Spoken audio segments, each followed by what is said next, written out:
You know, we're not the same team we were when we played Texas. We're not the same team that when we played South Florida. So I don't think we should be considered as that team right now. And I think people should look at the whole body of work in terms of what the team was able to accomplish and what they were able to do. And I think this team is one of the 4 best teams and one of the teams that's deserving to be in the playoff. Who's number 4?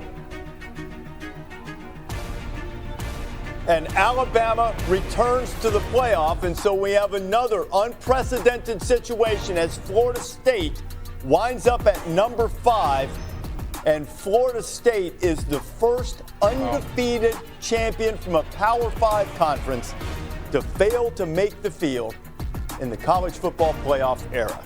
Wow. So I respect them. I know they have a tough job. I know there's a lot of good teams. But I'm just speaking up for our guys on our team who have busted their butt all year long to accomplish what they've accomplished, and I think that needs to be recognized.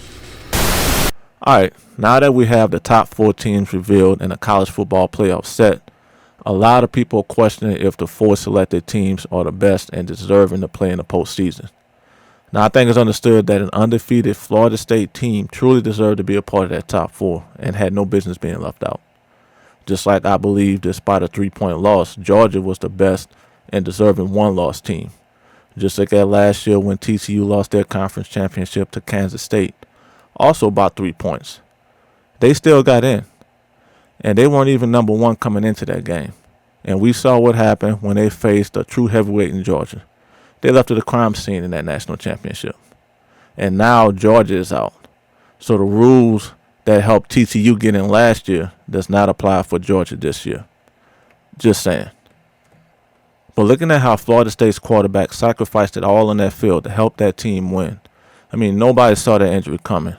But all they did in response was win, win, and win. They literally checked every box, only to have the door slammed shut in their faces. Now, I bet despite facing injuries and being without their starting quarterback, they would have wanted nothing more than to be bruised and banged up, taking an imminent playoff loss on the field because they've earned it. Could they have still been able to win it all?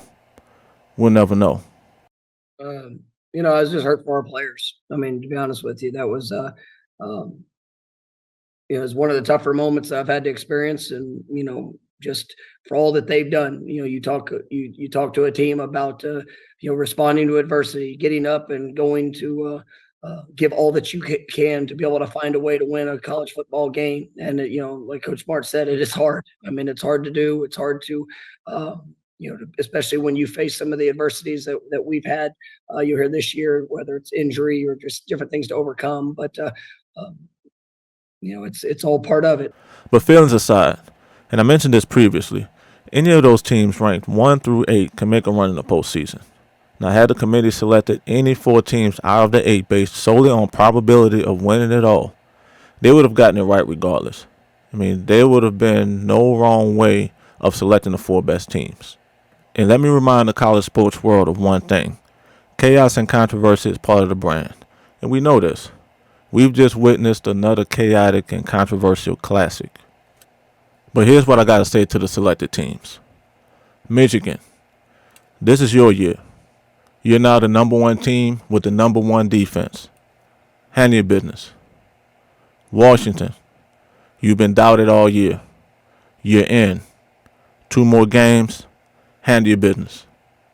Texas, your first appearance in the college football playoffs. But are you back? Represent and handle your business. And Alabama, you're not deserving. So what are you doing here? Trying to win a national championship? Prove the world wrong by handling your business. And with that, let the college football playoffs begin. Leave your thoughts in the comments.